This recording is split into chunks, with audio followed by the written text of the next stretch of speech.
Of rural USA, from the secluded valleys of Appalachian Kentucky, comes America's most inbred lineage.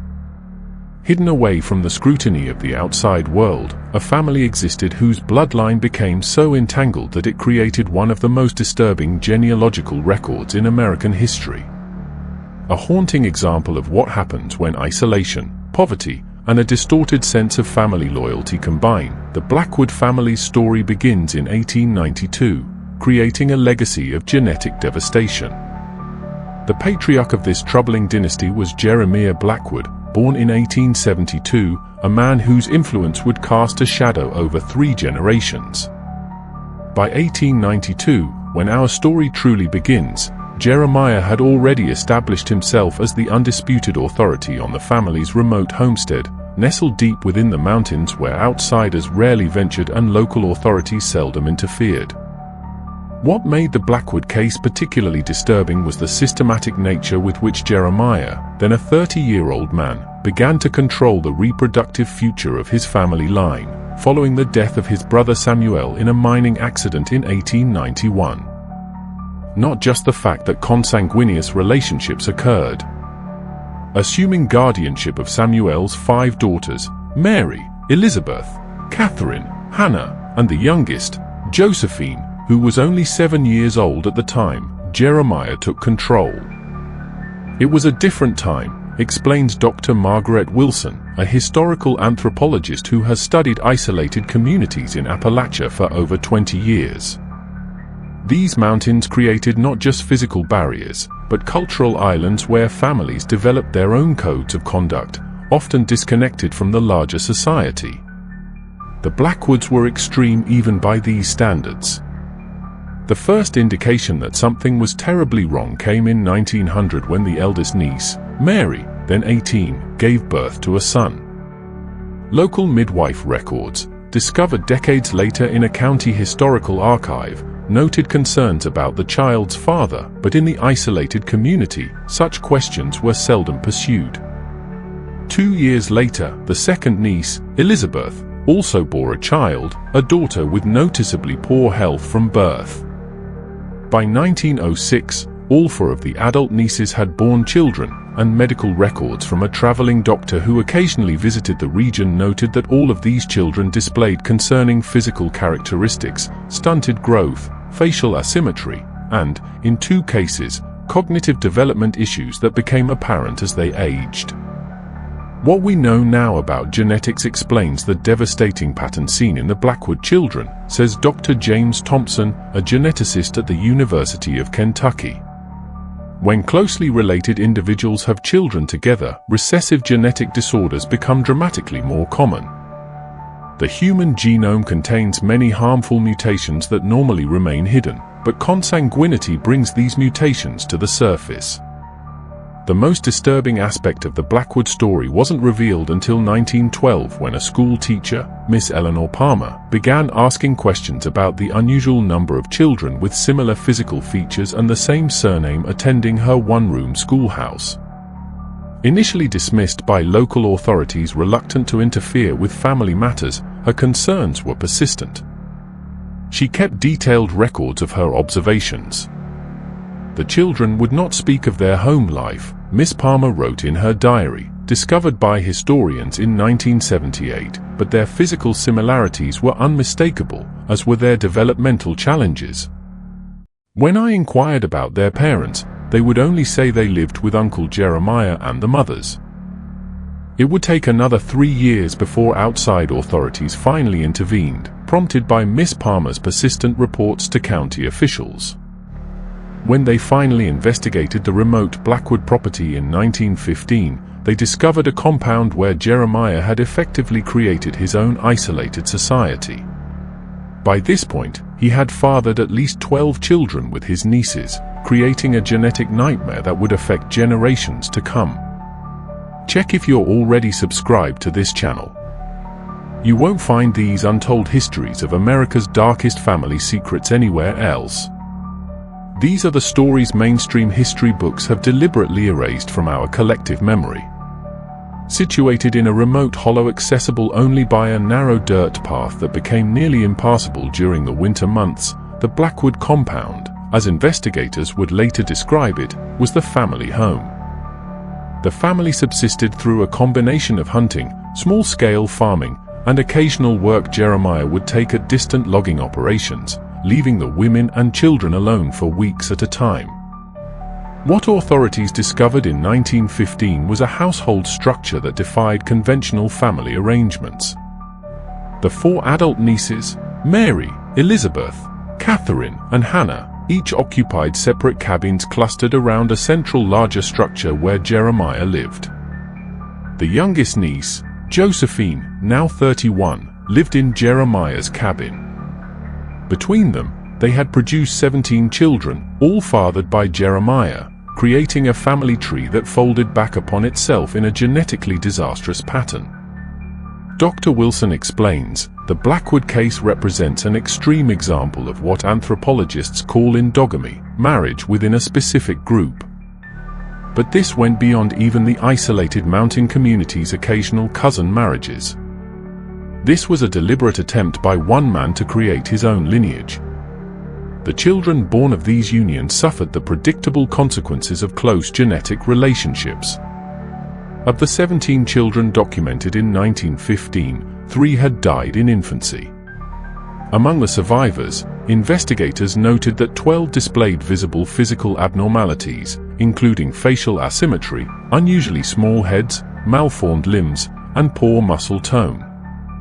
9 showed signs of intellectual disability, ranging from mild to severe. The Blackwood children exhibited classic signs of what we now understand as inbreeding depression, explains Dr. Thompson. This occurs when harmful recessive genes, which would normally be masked by healthy dominant genes from unrelated parents, are expressed because both parents carry the same recessive mutations. The more closely related the parents, the higher the probability of this occurring. Perhaps most disturbing was the social structure that had evolved within this isolated community. The older children were taught to avoid outsiders and were kept from regular schooling, with the exception of the few Miss Palmer had managed to reach. They spoke with distinctive speech patterns and used unique terminology to describe family relationships that observers found difficult to understand.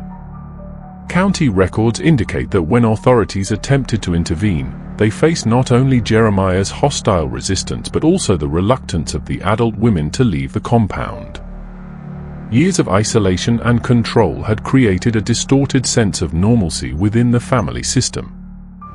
These women had been under Jeremiah's influence since childhood, notes Dr. Eliza Montgomery, a historical psychologist specializing in isolated communities. Their worldview had been entirely shaped within this closed system. What outsiders saw as exploitation, they had been conditioned to accept as their natural role in life. The case became further complicated when authorities discovered that the oldest children, born to Mary and now in their teens, were being integrated into the same pattern of consanguineous relationships. The eldest daughter, Sarah, at 15, was pregnant, and investigators determined that Jeremiah was the father, making the unborn child both his grandchild and his child simultaneously. This revelation finally prompted decisive action. In February 1916, county authorities returned with court orders and removed all children under 16 from the property, 11 in total. The adult women initially refused to leave, though 2, Catherine and Hannah, eventually agreed to accompany their younger children. Jeremiah Blackwood was arrested and charged with multiple offenses under the laws of the time, though the concept of genetic harm due to consanguinity was not well established in legal frameworks. Court records show he was primarily prosecuted for violations of guardianship and child welfare statutes. The trial that followed in the summer of 1916 became a sensation in the region, though it received little national attention as the country's focus was on the war in Europe. Local newspapers described the case in vague terms, referring to unnatural family arrangements and improper guardianship, reflecting the era's reluctance to directly address intimate matters. The 1916 trial of Jeremiah Blackwood revealed the challenges of addressing consanguinity in early 20th century America. legal frameworks were ill-equipped to deal with the complexities of such cases, focusing instead on more easily defined offenses like child endangerment and improper guardianship. The court records show a judicial system struggling with how to classify these offenses, explains legal historian Dr. Robert Jenkins. There was recognition that something profoundly wrong had occurred, but the language and legal structures to address it directly were lacking. Witnesses at the trial included county officials, Miss Palmer, the school teacher, and, reluctantly, two of the nieces, Catherine and Hannah, who provided limited testimony. Their statements, preserved in court transcripts, revealed the normalized perception of their situation. "Uncle Jeremiah takes care of us all," Catherine testified. "He provided when no one else would. The children are family and family stays together." Medical experts brought in to examine the children presented evidence of their physical and developmental conditions, creating a record that would later become an important case study in early genetic medicine. Dr. William Foster, who examined several of the Blackwood children, noted in his testimony, "These children display consistent patterns of developmental abnormalities that cannot be attributed to poor nutrition or illness alone. The similarity of their conditions across different mothers suggests a common biological factor." The prosecution faced difficulties establishing Jeremiah's paternity through scientific means, as blood typing was primitive and DNA testing lay decades in the future. Instead, they relied on testimony about family structures and physical resemblances, evidence that would be considered circumstantial by modern standards. After a 3-day trial, Jeremiah Blackwood was found guilty on multiple counts of child endangerment and improper guardianship. He was sentenced to 15 years in the state penitentiary, though historical records indicate he served only 7 before being released in 1923 due to prison overcrowding and his deteriorating health. "I witnessed this entire story unfold, and I cannot remain silent about the horrors inflicted on these innocent children. If you feel the same outrage I do about how these vulnerable young lives were destroyed, type "Justice for the Blackwood children" in the comments. Let's ensure their suffering is never forgotten. The fates of the Blackwood children removed from the compound varied widely. Court records and social service documents from the era indicate that the younger children were placed with foster families throughout the county, while the older teenagers were sent to state institutions for feeble-minded youth, the terminology of the time for those with developmental disabilities.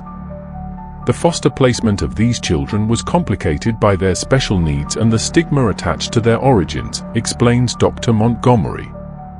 Foster families were not equipped to handle their complex physical and developmental issues, nor were the institutions where some were placed.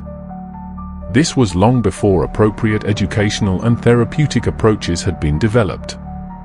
The children's integration into mainstream society was further challenged by the visible markers of their genetic conditions. Photographs from institutional records show distinctive facial features that made them immediately identifiable and subject to discrimination and ridicule. Follow-up reports by social workers throughout the 1920s paint a grim picture of the children's outcomes. Of the 11 removed from the compound, 2 died within 3 years in institutional care. 6 remained permanently institutionalized. Only 3 managed some form of independent living, though all struggled with health issues and social adaptation. Mary and Elizabeth, the 2 oldest nieces, remained at the compound with their older children and eventually Jeremiah himself when he returned from prison.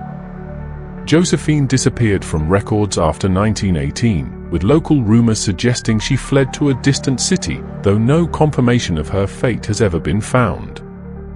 The compound itself gradually declined as the original generation aged and younger family members increasingly sought contact with the outside world, particularly after rural electrification reached the region in the late 1930s, bringing radio and later television that opened windows to different ways of living.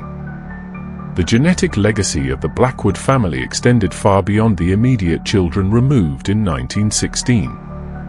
The older children who remained at the compound, themselves products of consanguineous unions, continued to have children, though historical records suggest they increasingly sought partners from outside the immediate family after Jeremiah's arrest brought unwanted attention to their situation.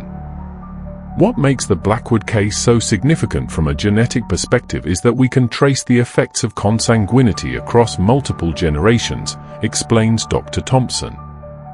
The genetic consequences didn't end with the first generation of children. They cascaded through subsequent generations in a pattern that geneticists call a genetic load, the accumulation of deleterious mutations in a lineage. Medical records from the 1930s and 1940s show that even the children born to Blackwood descendants who had children with unrelated partners had higher than average rates of congenital disorders, developmental delays, and health problems. This pattern is consistent with what modern genetics would predict.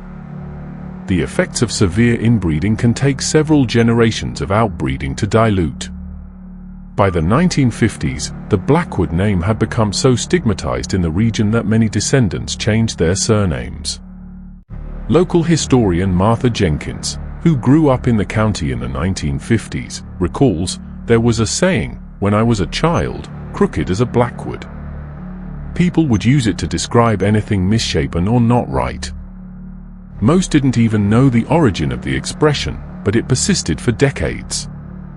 The site of the original Blackwood compound was abandoned in the late 1940s after Mary, the last of the original nieces, died. The land was eventually purchased by a timber company in the 1960s, and all traces of the settlement were erased. Today, only a small creek named Blackwood Run on some local maps gives any indication of the family's presence. The story might have faded entirely from historical record if not for the efforts of Dr. Eleanor Simmons, a genetic researcher who became interested in patterns of inherited disorders in Appalachian communities in the 1970s. While reviewing institutional records from the early 20th century, she discovered the case notes on the Blackwood children and recognized the significance of the detailed medical observations. What the doctors in 1916 recorded without fully understanding the genetics involved was essentially a case study in recessive genetic disorders, Dr. Simmons wrote in her 1978 paper on the case. The consistent patterns of physical and developmental abnormalities, the worsening of conditions in subsequent births, and the distinctive facial characteristics all point to classic manifestations of consanguinity effects. Dr. Simmons was able to track down 3 living descendants of the Blackwood family, grandchildren of the children who had remained at the compound. With their permission, she conducted what were then new genetic screening tests, confirming unusual patterns of genetic homozygosity, having identical copies of many genes, a telltale sign of inbreeding in a family tree. One of these descendants, identified in research papers only as his subject C, provided a rare first-hand account of growing up with the family legacy. "Everyone knew we were different," he told Dr. Simmons. "I had uncles who couldn't speak proper, aunts with hands that didn't work right. My grandmother would never talk about the old days, just said it was a different time and we weren't to speak of it." The Blackwood case has since become an important reference point in both genetic medicine and social history. Though the full names of descendants are protected in modern publications, medical textbooks have used the family's genetic history, with identifying details removed, to illustrate the mechanisms of recessive inheritance and the biological consequences of consanguinity. The scientific significance of the Blackwood family history gained new dimensions in the early 2000s when advances in genetic testing allowed researchers to identify specific recessive mutations that had become concentrated in the family line. A team from the University of Pennsylvania, working with anonymized genetic samples preserved from Dr. Simmons' earlier study, identified 7 distinct recessive mutations that had become homozygous, meaning identical copies were inherited from both parents in the Blackwood descendants. The Blackwood genetic samples provided a rare opportunity to observe the effects of extreme consanguinity in a human population, explained Dr. Vanessa Rodriguez, lead researcher on the 2004 study. "We identified mutations affecting skeletal development, neurological function, and metabolic processes that would normally be extremely rare in the general population but became common in this family line due to the repeated consanguineous relationships. The study confirmed what earlier generations of doctors had observed without the tools to explain. The physical and developmental challenges faced by the Blackwood children were direct results of genetic inheritance patterns that concentrated harmful recessive mutations. Modern genetic counseling uses cases like the Blackwoods to explain the biological basis for laws and cultural taboos against close relative marriages that exist across diverse human societies. Almost every human culture has developed prohibitions against very close relative marriages, notes anthropologist Dr. Wilson. These taboos emerge not from an understanding of genetics, which is recent, but from observed patterns of outcomes over generations. The Blackwood case represents what happens when these protective cultural boundaries are systematically violated. Beyond the scientific implications, the Blackwood story raises profound questions about vulnerability, isolation, and the structures that allow exploitation to continue unchecked. Modern analysis of the case has shifted from viewing it merely as a genetic curiosity to understanding it as a failure of social systems to protect vulnerable individuals. This wasn't simply a matter of genetic misfortune, but of power, isolation, and the deliberate exploitation of vulnerable women and children in a setting where outside oversight was minimal.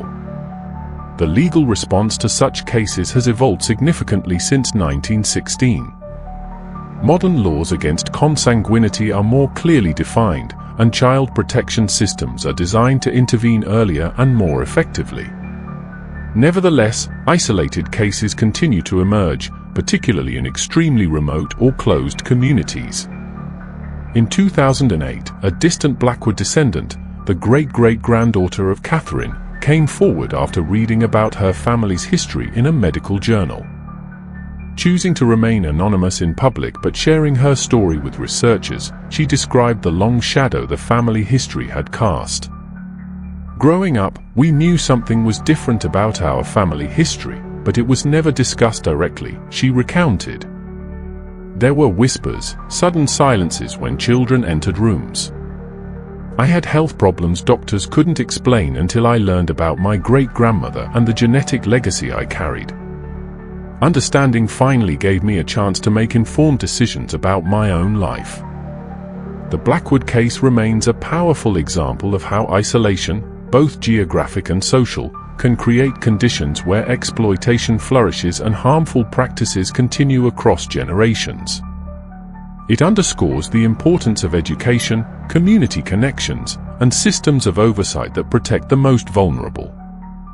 For geneticists, the case offers important insights into human inheritance patterns and the biological mechanisms that make consanguinity harmful. For social historians, it illuminates the complex interplay of poverty, isolation, power, and exploitation in shaping family systems. And for ethicists, it raises enduring questions about responsibility, intervention, and the protection of those unable to protect themselves. If you've watched all the way through this disturbing historical account, please leave a comment saying, "I watched until the end," so I can get to know you and understand who truly appreciates the in-depth historical investigations on this channel. Don't forget to subscribe for more hidden American histories that you won't find in traditional textbooks. Like this video if you believe these forgotten stories deserve to be told, and share it with others who appreciate learning about the darker chapters of our past that shaped modern understanding of genetics and social welfare. The legacy of the Blackwood family serves as both a scientific case study and a sobering reminder of what can happen when isolation and power imbalances allow exploitation to continue unchecked across generations. In understanding their story, we better appreciate the importance of the social and legal protections that most take for granted today. The story of the Blackwoods did not conclude with the dismantling of the compound or the passing of its central figures. Instead, it transitioned into a new phase, one that continues to inform our understanding of genetics and social history. In the decades that followed, the descendants of this fractured lineage scattered across the country, many carrying not just the physical reminders but the silent genetic legacy of their ancestors. Throughout the mid-20th century, public health officials began to notice unusual clusters of certain hereditary conditions in specific regions. While never explicitly linked in public records to protect privacy, internal studies sometimes referenced historical population isolation events as contributing factors. Researchers like Dr. Simmons, building on the initial Blackwood case study, began to connect these dots. They understood that the consequences of such profound inbreeding could ripple through a gene pool for generations, emerging unexpectedly even when individuals married outside their immediate family. The inheritance of genetic traits is not a simple on-off switch, a modern genetic counselor might explain, using cases like the Blackwoods as an anonymized example. When harmful recessive genes are concentrated in a population, they can remain hidden for a generation or two, only to reappear when two carriers, who may have no idea of their shared distant ancestry, have a child together. This is why understanding family medical history, even the parts that are difficult to discuss, is so critically important. The ethical questions raised by the Blackwood case also evolved. Contemporary discussions in bioethics and law now use such historical examples to explore the balance between family privacy and state intervention, the rights of children in isolated communities, and the role of education in preventing exploitation. The case is often cited in training for social workers operating in remote areas, emphasizing the need for cultural sensitivity coupled with a duty to protect the vulnerable. Furthermore, the Blackwood narrative serves as a stark counterpoint to romanticized notions of isolated, self-sufficient communities. While many such communities thrived on strong family bonds, the Blackwoods demonstrate how those same bonds, when twisted by absolute power and severed from external accountability, can become a trap. It highlights the delicate ecosystem of a healthy society, one that requires both strong internal connections and permeable boundaries to the outside world to exchange ideas, culture, and, indeed, genetic material. The creek known as Blackwood Run still flows today, a quiet, natural feature in a landscape that has largely forgotten the tragedy that unfolded along its banks. But the story it represents is far from forgotten. It is preserved in medical journals, ethical debates, and the very DNA of countless individuals who are likely unaware of the full history they carry. It stands as a permanent, sobering lesson written into the American landscape, a reminder of the profound and enduring consequences that arise when human beings are cut off from the safeguards of society and subjected to the unchecked will of one individual. The telling of this story is not an exercise in morbid curiosity, but an act of historical and scientific responsibility. By bringing these dark chapters into the light, we honor the suffering of the victims, contribute to our collective understanding of human biology and sociology, and reinforce the vital importance of the protections that shield the vulnerable among us. If you are committed to ensuring such stories are not erased, make your voice heard. Let me know in the comments what lesson you think is the most important to take from the Blackwood family's history. And as always, thank you for watching.